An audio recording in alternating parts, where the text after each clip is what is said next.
आखिरकार केजरीवाल जी ने ईडी के अगेंस्ट जो सुप्रीम कोर्ट में पिटीशन फाइल करी थी वो विड्रॉ करा ली है। और पिटीशन विड्रॉवल सिर्फ वही बंदा जानता है जो कि लॉ को प्रोफेशनली और प्रैक्टिकली जानता है, ना कि पॉलिटिकली जानता है।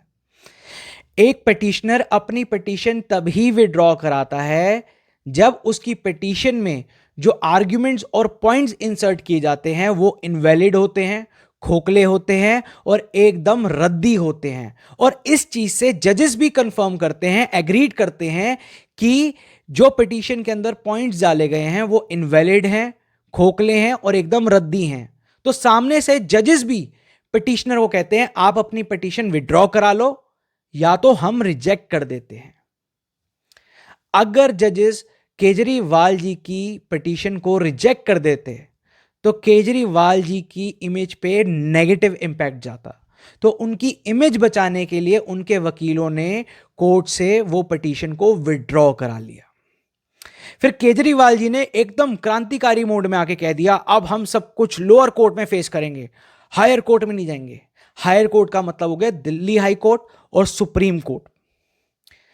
बात सारी यह है कि अब इनको हायर कोर्ट से किसी भी प्रकार का कोई रिलीफ नहीं मिलने वाला। सारे रिलीफ इन्होंने हायर कोर्ट से सॉर्ट कर लिए हैं।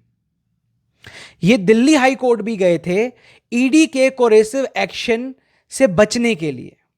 तो ईडी ने दिल्ली हाई कोर्ट के जजेस को ऐसे ऐसे एविडेंसेस दिखाए कि दिल्ली हाई कोर्ट के जजेस भी कंफर्म थे कि भाई साहब केजरीवाल जी के against prima facie case built होता है और केजरीवाल जी को ईडी के साथ कोऑर्डिनेट करके चलना पड़ेगा।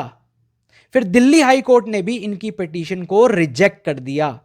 मतलब दिल्ली हाई कोर्ट से इनकी पिटीशन रिजेक्ट होगी और सुप्रीम कोर्ट से इन्होंने विड्रॉल करा ली। अब बात करते हैं केजरीवाल जी के अंधभक्तों की, जो कि यह क्लेम कर रहे हैं कि मोदी जी ने अपनी पावर्स का मिसयूज करके एक सिटिंग सीएम को जेल भिजवा दिया। अब यही बात आती है कि आप लॉ को प्रैक्टिकली समझते हैं या फिर पॉलिटिकली समझते हैं। अगर आप प्रैक्टिकली समझते हैं तो पीएमएलए रूल्स के हिसाब से अगर ईडी आपको 3 समन्स इशू कर देती है, ड्यूली सर्व हो जाते हैं, प्लस ईडी के पास आपके अगेंस्ट इनफ एविडेंसेस हैं यह शो करने के लिए कि आप प्राइमा फेसियाई इस केस में इन्वॉल्व हो, तो ईडी कोर्ट में जाके आपके against NBW non bailable warrant issue करवा सकती है। तो ईडी के पास पावर आ जाती है आपको अरेस्ट करने की। मगर इस केस में ईडी ने केजरीवाल जी के अगेंस्ट 9 समन्स इशू करे और केजरीवाल जी ने 9 के 9 समन्स को इग्नोर कर दिया। इतनी एरोगेंस, इतना ओवर कॉन्फिडेंस तो आपके साथ तो ये तो होगा ही। बाकी जो लोग पॉलिटिकली लॉ को समझते हैं भाई साहब, वो उनको विक्टिमहुड में डाल के खुश होते रहें। ये चीजें चलती रहेंगी।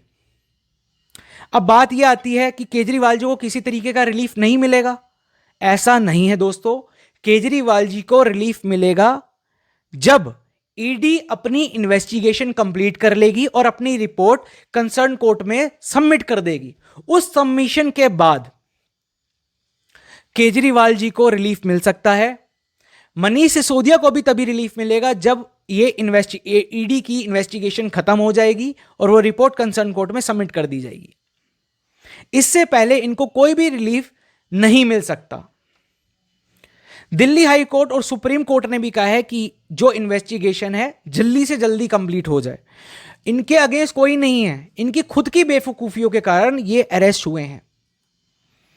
ठीक है, अब बात आती है पॉलिटिकली कि पॉलिटिकली क्या केजरीवाल जी ने सोच समझ के अपना अरेस्ट लेट दिया है, इलेक्शन से पहले दिया है, या फिर मोदी ने ईडी को इन्फ्लुएंस करके इलेक्शन से पहले केजरीवाल जी को अरेस्ट कराया है। कुछ भी संभावना हो सकती है भैया, हम तो जानते नहीं, सीधी सी बात है।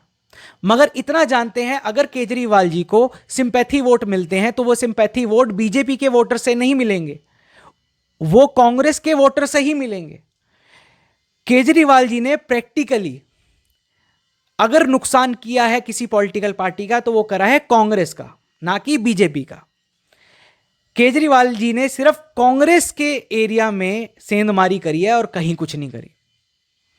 और आप देखिएगा दिल्ली की कांग्रेस आज केजरीवाल जी को सपोर्ट कर रही है, जो कि यही एलिगेशन सेम लिकर स्कैम में उनके अगेंस्ट ऐसे एलिगेशंस लगा रही थी प्रेस कॉन्फ्रेंसेस करके। आज वो केजरीवाल जी के साथ खड़ी है। और पंजाब की आम आदमी पार्टी कांग्रेस के टोटल अगेंस्ट है, टोटल अगेंस्ट है भाई। क्योंकि अगर वो कांग्रेस के साथ मिल गए आम आदमी पार्टी वाले, तो भाई साहब बंटाधार हो जाएगा आम आदमी पार्टी का। तो कुछ लोग जो सिर्फ उनके पर्टिकुलर पत्रकार जिसके वो अंधभक्त बने पड़े हैं, जैसे कि रवीश कुमार, कई और हैं ऐसे टटपुंजिए पत्रकार, उनकी सुन के चीजों पे रिएक्ट कर रहे हैं। प्रैक्टिकली सोचें भाई, प्रैक्टिकली सोचें। केजरीवाल जी सिर्फ और सिर्फ कांग्रेस को हार्म कर सकते हैं, बीजेपी को नहीं कर सकते।